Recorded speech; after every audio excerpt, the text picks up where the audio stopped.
What is going on, Yankee fans? My name is Dillard, coming back at you with another podcast. This is another Yankee Way podcast. We haven't done one in quite some time.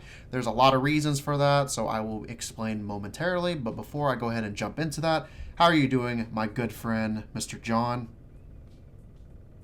Well, I'm all over the place. I mean, it's been a roller coaster since the All-Star break, and then all of a sudden, in our lowest of lows, we get news that we got a player that I know you and I both talked about on the podcast previously that we both were very interested in at the time, and we weren't sure what the asking price is going to be, and now we have clarity, and we'll get into that later on in the podcast. But I mean, we're very excited all of a sudden, despite the fact that we are playing sub 500 baseball all of a sudden over the last 30 so games. So I'm just kind of sad.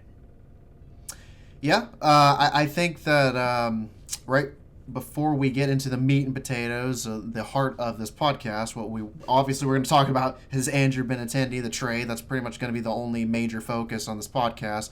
And then at the end of the podcast, I think I'm going to provide some depending on how long this podcast is, I'm going to provide some highlights at the end for people who haven't watched Andrew Benintendi with the Royals this year. But before we get into that, you're probably wondering, like I said in the beginning of the video, why have we not done a podcast in a while? It's been quite some time. I actually got a job with the Tulsa Drillers, so I probably should go ahead and mention that, which is the affiliate of the Dodgers, if you didn't know that already. So I've been working pretty much every day doing camera operating in the booth, doing like soundboard stuff and all sorts of stuff. It's been amazing. I love my job. It's been fantastic. So I necessarily haven't got to watch a lot of Yankee games, and I haven't got to post a lot of highlights on Twitter like I usually do, which is fine because it's kind of a necessary sacrifice I have to take to get to where I want to in my career path.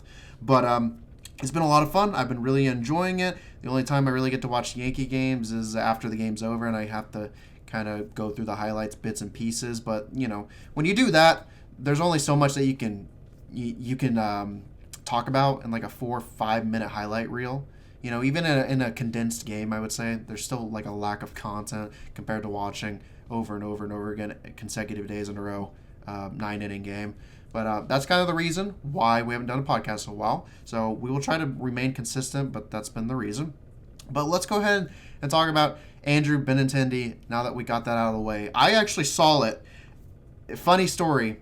Tulsa Drillers, we're on a stretch right now against the Arkansas Travelers, which is the Double-A for the Mariners, Seattle Mariners. And I think it was the 8th inning. I want to say the 8th inning. We had a camera break, so I just sat there for a minute, just kind of doodled on my phone a little bit, and I saw, like, it was perfect timing. I saw right on Twitter.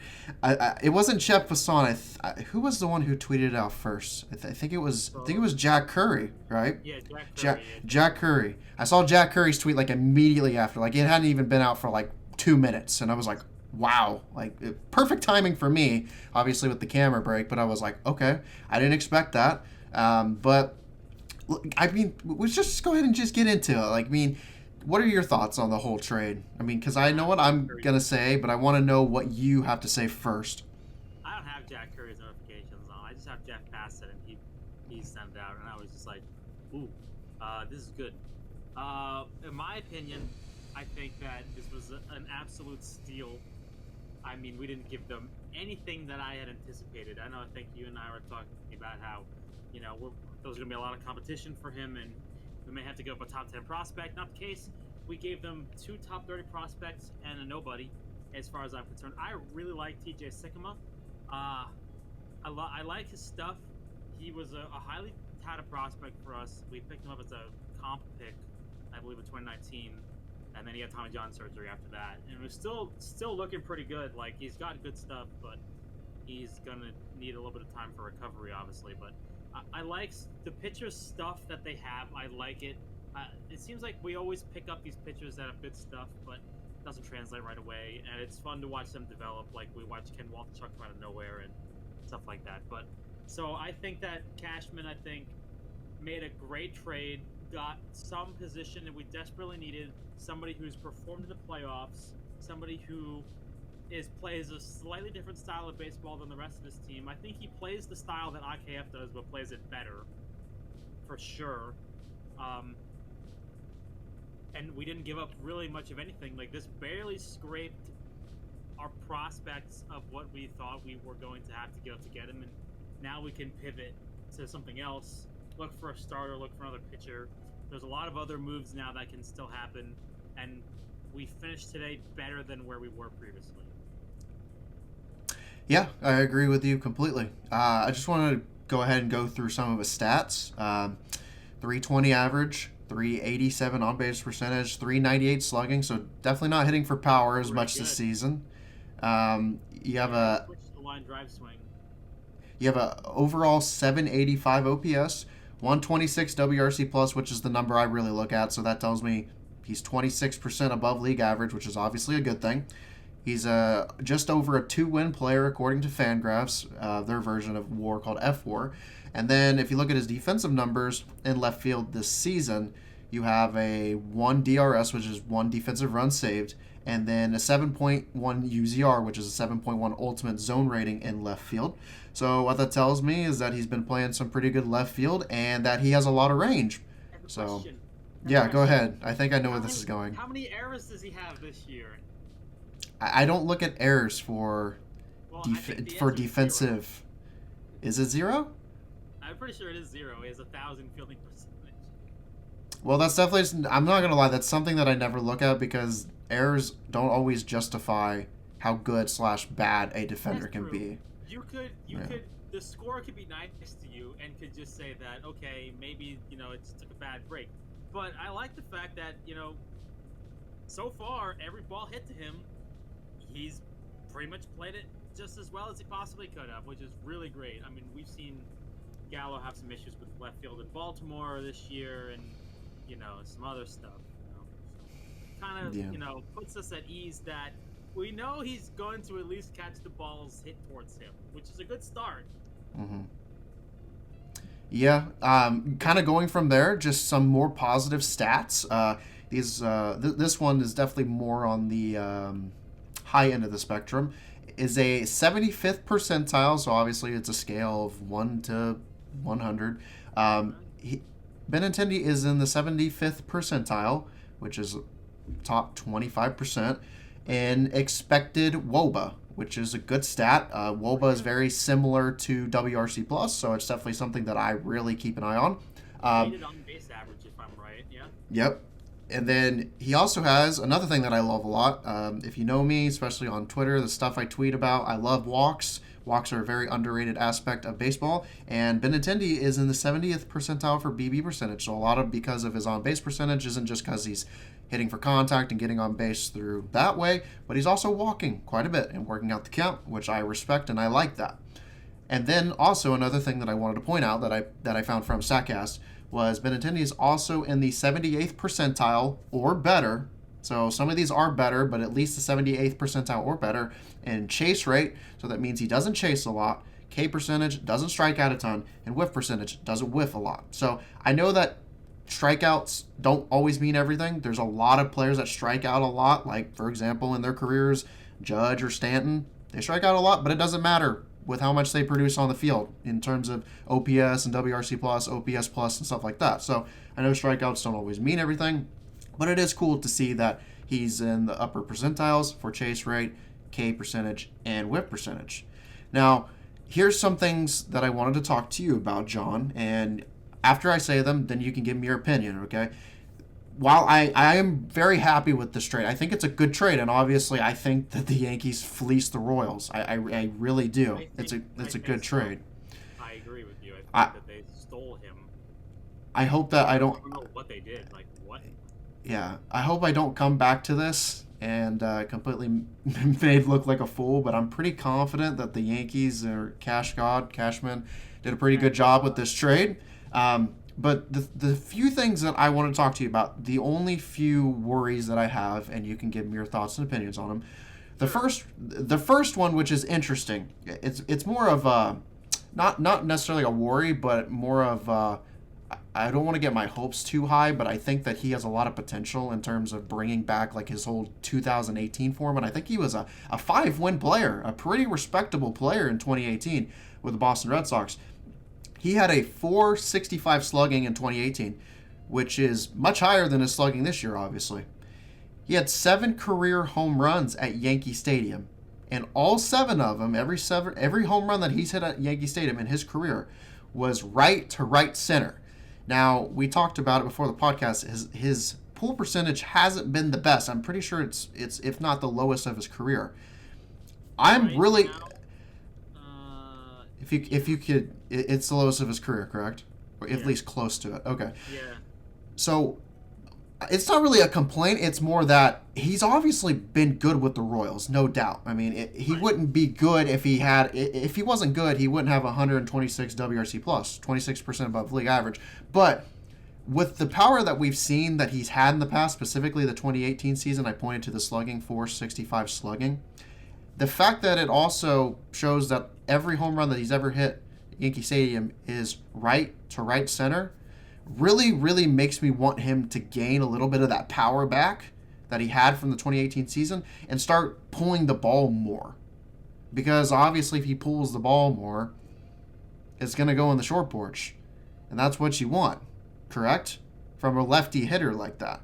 I know Benintendi is no Joey Gallo in terms of what we expected Joey Gallo with his power or a big power bat, but he's definitely shown glimpses of some power, and obviously with the short porch, it's doable with the player of his caliber. So, I don't know. What are your thoughts on that? Do you think that he can revert back to that 2018 form, or if he will? I think it's a combination of things. I mean, it's weird. It's almost like you're looking at somebody who is possibly one of the most affected by dead balls I've ever seen. I mean, he barely changed from the previous year.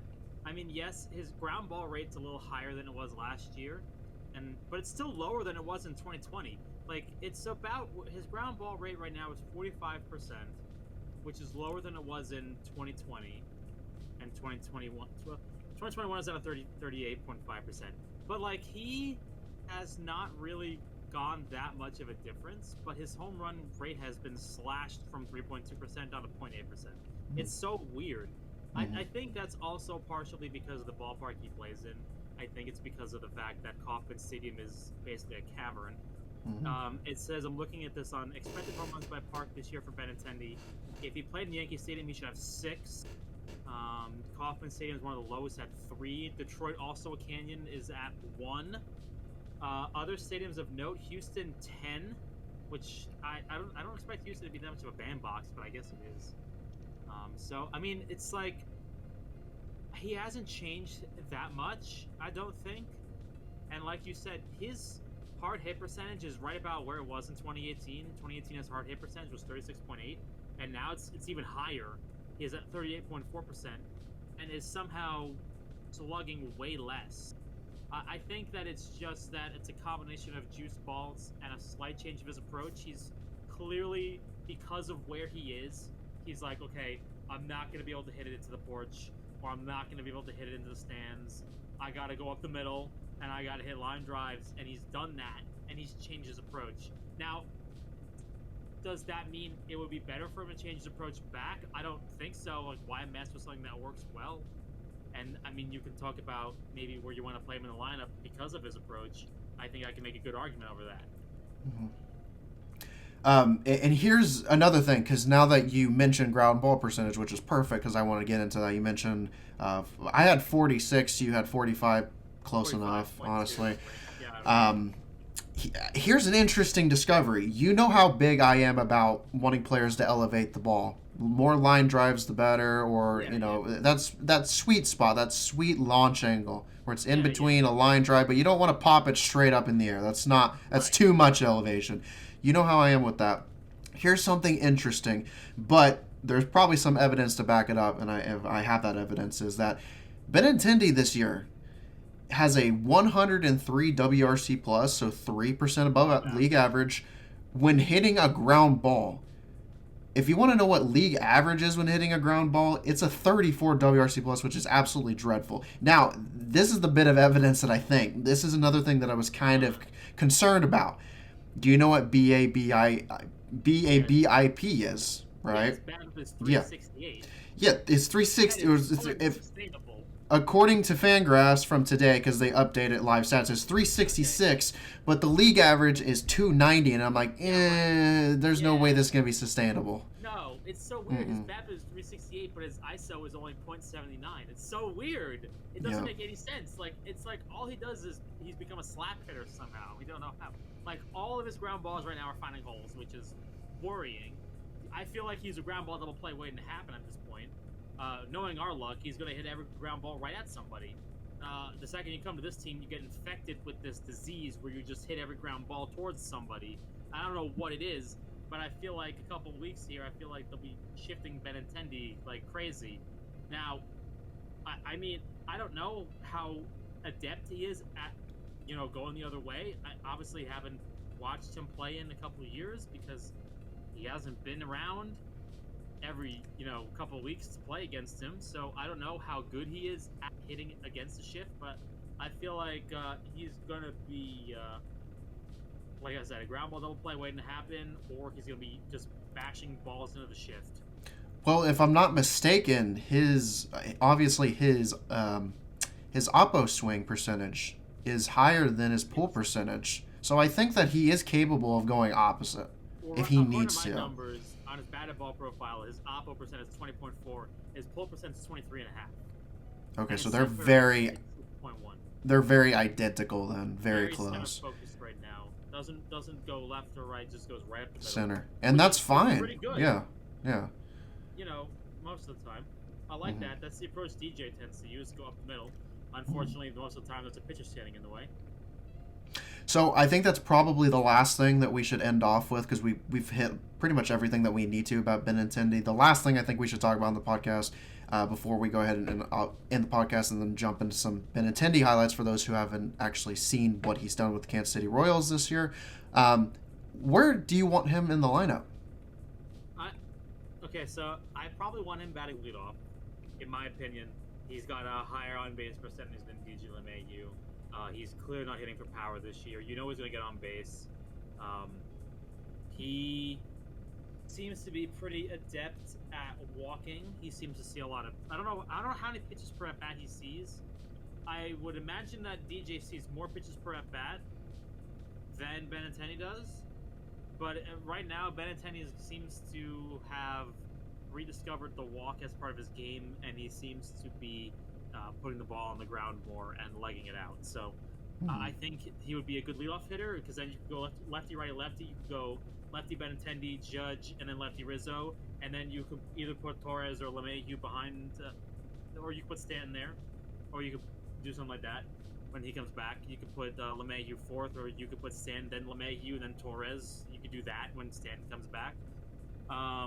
Because we had this rabid fascination at the beginning of the year when Aaron Hicks was actually doing things before his massive slump. When you had DJ hitting fifth, and it was incredible because DJ was getting opportunities with runners in scoring position, and he was coming through. And everyone was like, oh my God, it's DJ LeMahieu. He's back from injuries. And he looks like a different hitter. And we were making fun of that because it's like every time he got a hit, you'd be making, someone in the broadcast would say that. And I got on my nerves. So I think that you would be pretty well if you bat him leadoff. I honestly think that I like DJ as a leadoff hitter. But I don't know how Benintendi is in two-out situations, but DJ just has that clutch factor. And then you could also back him up with another clutch hitter like Torres right afterwards, too. So I think that would be really beneficial for you. Maybe you could look up his two-out situational hitting. I have his splits here, actually. 2 outs with nobody on, he's hitting 340. 2 outs with a man on first, he's hitting 286. 2 outs with a runner on second, he's hitting 231. 2 outs with a runner on third, he's hitting 500, but he doesn't really get into that situation very often. His 2-out hitting is pretty good. Let me see, 2 outs. Is there 2 out in general? Runners in scoring position, 298 average. I think DJ's is a little higher. I don't know. What you tell me what you think about where you want to put him in the batting order while I look at DJ LeMahieu's batting splits. Well, I will say, in terms of what the Royals have done, he hasn't batted leadoff once this He's season. not batted once in leadoff. You're right. He's Yeah, only batted second. yeah. It's weird. If I'm not mistaken, yeah, mostly second and third. That's where he's Who's batted. the leadoff guy? Is it like Mondesi or like? It might be Whit Merrifield. It might be Whit Merrifield, if I'm not I feel mistaken. like that. I don't know what they. Okay, that's. I guess that makes sense. That makes sense to me. But I'm pretty much in the same boat with you, to be honest. I mean, we talked about it slightly before we started the podcast, but I wouldn't mind experimenting because, I mean, what's wrong with experimenting? I mean, you traded for the guy, you might as well give him some wiggle room, give him something to work with, and see how it goes. If it doesn't work out, then it doesn't work out. Whatever, at least you tried it. But I don't think that having Benintendi leading off wouldn't be a bad idea because it's kind of the same thing that we've always said with multiple hitters in the past, like Hicks, and then when Voit was here, I always had the have Luke Voit lead off situation and let DJ be in the 4 spot or the 5th spot because I want to give DJ as much opportunities to drive in runs because he's shown that so many times that he comes up big, huge in these high leverage situations or just situations in general. It doesn't really matter what situations. Most of the time when there's men on base, he's always going to come up huge for you. And that was always my whole philosophy for years. It's been for years. It's never changed. It's always remained the same. I've been very consistent on this over the years that I really want somebody to be leading off who's not going to hit a home run lead off. I mean, if it's Judge, so be it. We saw Judge do that, I think, against the Tigers, and it was awesome. But in a perfect world, I definitely want to leave Judge too. And then I want somebody to get on base so that, I mean, that's the whole point of it. Get on base and then let your heavy hitter like Judge and then Stanton and whoever you want to put in the lineup at that point, let them do the damage. I mean, the leadoff hitter doesn't have to go swinging first pitch, hitting a home run. I mean, that's not what their role is. That's not what their job is. I want them to get on base. And with what you said, while get on base. While DJ LeMahieu has been obviously incredible, amazing, he's been amazing this season. Words cannot properly define how great he's been. I'm so happy that he's back to his original self, despite the fact that the balls are not the same as they were before. But besides the fact, DJ LeMahieu doesn't have a higher on-base percentage, like you said, than Benintendi. They're splitting hairs. It's like 386 and 389. I mean, you're splitting hairs. It's close, but with that being said, if there's one hitter between those two that I want to hit in a hypothetical high leverage situation where there's runners on, I want it to be DJ. That's why I want him in 4 or 5 spot. I want to clean up or 5th. And then you have Benintendi, who obviously can work out walks too. I think it's perfect. I think it's something that you should definitely consider experimenting with. And if it doesn't work out, like we said, who cares? At least you tried, then go back to the original formula and then call it good. We'll figure it out from there kind of thing. Very weird numbers because I don't feel like these numbers are accurate, but obviously, I'm not going to argue with baseball savant. BB Ref, because I'm not rich enough for a Fangraphs subscription. We don't have that kind of money in this house. DJ LeMahieu's batting average with runners in scoring position is only 204 this year. He's slugging 278 with a 658 OPS. And 24 RBIs. Meanwhile, Benintendi, with runners in scoring position, is batting 298 with a 731 OPS and 30 RBIs this year. So, honestly, maybe you're better off batting Benintendi a little lower in the lineup. And Benintendi's clutch, too. 2 outs with runners in scoring position, he's hitting 242. In late and close situations, Benintendi's batting 350. In a tie game, he's batting 310. When he's in high leverage situations, he's batting 263, which is better than DJ LeMahieu. He's batting 241. I mean, it's weird. It's like DJ.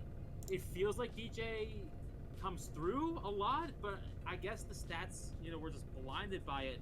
But Benintendi needs to be a much more clutch hitter than DJ LeMahieu is. At least this year. Here's the point that I will say that still provides me some rest assurance, if you will, if that's even the correct word in this case, that I still think DJ should be in the 4 or 5 area, and then experimenting with Benintendi in the leadoff spot. Do you know why? The reason why is if you look at the high leverage situations in this season, Benintendi has a 90 WRC plus in high leverage situations. DJ, on the other hand, has a 131. That's pretty much my reason for experimenting. That's what I would go off. Maybe they define high leverage a little differently on Fangraphs because this one says, I'm looking at adjusted OPSs. High leverage situations, Benintendi's 263 average with 13 RBIs. DJ LeMahieu is 241, has more RBIs. So maybe he's more important in high leverage situations. DJ has a higher on-base percentage in high leverage situations. So, I mean, you can make an argument either way. I think that you can't go wrong in either way. I think maybe you try out Benintendi in the 5 or the 4 spot first. Maybe you put somebody in between Rizzo and him to break up the lefties. But I think that, in my opinion, the lineup could definitely... I think, in my opinion, right now, with standing out, the lineup could definitely be DJ, Judge, Rizzo, Gleyber Torres, Benintendi, and then maybe you go and maybe you don't bat Carpenter. I don't know. Are you DHing him? I don't know. Maybe you're doing something with that. But we'll see what they decide to go run with. But I don't know. But they have a lot of lefties all of a sudden, and a lot of people who are aiming for that short porch, and I really like it. We said the same thing last year when they had Odor. At any point, you expect a home run can just happen out of nowhere, and this team's right back in the game. Yeah, exactly. And I'm sure Benintendi's line drive swing will play well at Yankee Stadium. We know it will. Yeah. You can hit line drives over the wall in this stadium. It's okay. Coming from one Little League stadium to another, he'll fit right home.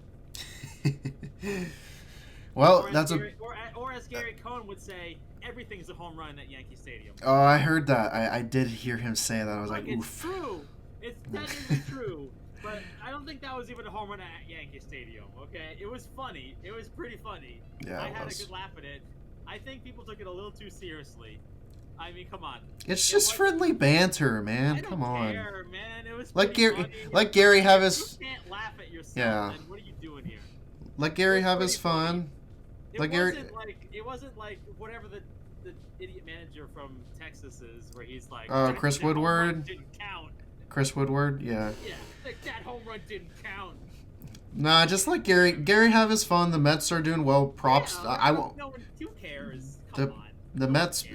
It's. If you're gonna wake up in the morning and be like, "Well, son, why are you mad?" Oh, because Gary Thorne made fun of the Yankee Stadium, the most hallowed ground in baseball. George would never let this stand. And I'm like, okay, relax, son. Man. It's okay. Let's be real. If we were winning that game, no one would have cared.